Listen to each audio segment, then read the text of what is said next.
Hello guys, আমি প্রীতম। আমি দীপঙ্কর। তো কেমন আছো তোমরা সবাই? আশা করি সবাই ভালো আছো, আমরাও খুব ভালো আছি। তো আমাদের এখানকার সব থেকে বড় মঠ রাধাগোবিন্দ মঠে তোমাদের আজকে নিয়ে যাবো আমরা। চলো দেখা হচ্ছে। তো গাইজ দেখতে পাচ্ছ আমরা যাচ্ছি, এই যে ছাগল, এই দেখো, এই দেখুন দীপঙ্কর, খুব বড় পুকুর পাশে। তো যাচ্ছে এখন, এই যে রাস্তায় যাচ্ছি সাইকেল চালিয়ে।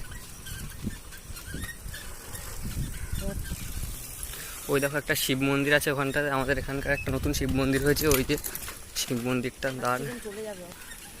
এই যে আমাদের গেটের ফ্রন্ট গেট আমাদের রাধাগোবিন্দ মঠের, এই জায়গায় আমবাগান। গাইজ আমরা মঠের মধ্যে চলে এসেছি। এই যে এটা হচ্ছে মঠের মধ্যে ঢোকার আসল গেট এটা। তো প্রায় চলে এসেছি।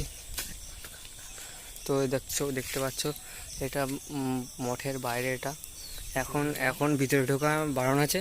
তো বাইরে থেকে যতটা পারি তোমাদের দেখানোর চেষ্টা করছি। উপরে দেখতে পাচ্ছ একটা অঙ্গের চিহ্ন আছে, আর ভিতরে তোমার